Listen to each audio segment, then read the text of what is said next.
Hi everyone, once again, this is Silent Trader. Now, let us discuss what will be the possible move of the market in crypto space. Okay, so as you can see, BTC is now consolidating on the higher time frame, especially in the daily time frame. After it hit the lower around 90,000 or on the low around 89,000. So it bounced there. So right now, it already tested and it created a all-time highs, no, but rejection coming in, there's a lot of sellers on that resistance, so people are looking to sell on that levels. So there's a less selling pressure above there, but we've seen a buying pressure also around this level around 30,000, which means that it's the sellers and the buyers, no, uh looking at this level. So we are still looking for that for that level, possible break, no, or it might be another correction going down here until it completes another bounce. Okay, but as of now, this is the first time that we've seen that sellers always keep buying around $100. Multiple candlestick always closes above of that certain support, no, around 102 to 103, no. So there is also slight correction on the BTC dominance, no. There is a certain red pointing downward, which means that BTC dominance is starting to go down, which means that people are selling their Bitcoin and they are looking to buy another altcoins. So that is what is currently happening. So on the dollar side, we've seen it drop, no. So which means that dollar is also correcting, right?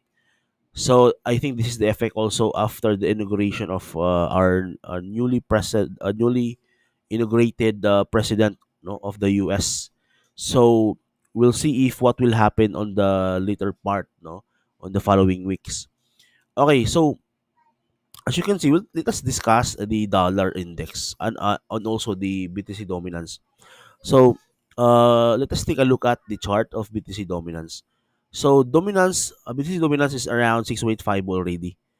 So it currently pump around 59.90%, no, around 0.78 Fibonacci levels, no. But I think on the coming weeks, no, we'll see a correction, no. So this a sign of weakness, and I think people are looking for another investment, no. They are trying to buy altcoins, so that will be the scenario. So um last bull market around 2021, February is a very bullish month for altcoins. And also BTC also created another all-time highs in 2021. So same month of February. So we will be expecting for the month of February to this year 2025 will be also a bullish month. Okay, probably some altcoins will go up, some altcoins will create another all-time highs. Okay, there is also a weakness on our indicator on the top right corner. No, stochastic is currently bearish, momentum bearish, RSI bearish, MFI bearish, and Fisher bearish. So which means that the MACD will also follow later. Soon, no. So altcoins be ready, no, sa lahat ng mga nagbabag, or there's a lot of bugs there.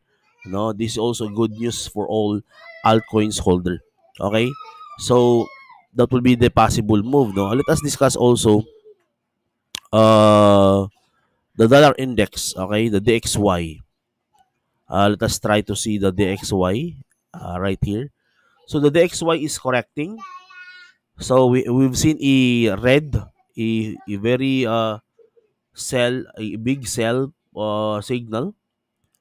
So a good sign also sa altcoins and also Bitcoin and also the forex. No, there's a lot of rally on the forex side. Okay, so I think dollar index will try to retest certain level, first level, and then the last one will be here. Okay, that will be the possible scenario. As you can see, every signal, no, on our indicator, no, it will have a movement, no, a continuation, no. In the past signals from buy, there will be a continuation upward. On the sell also, there will be a continuation downward, follow up of buy and sell. No, we've seen this kind of scenario, and this time we've seen another sell, which means that this will be a very significant factor for all the markets, especially the paired with US dollar.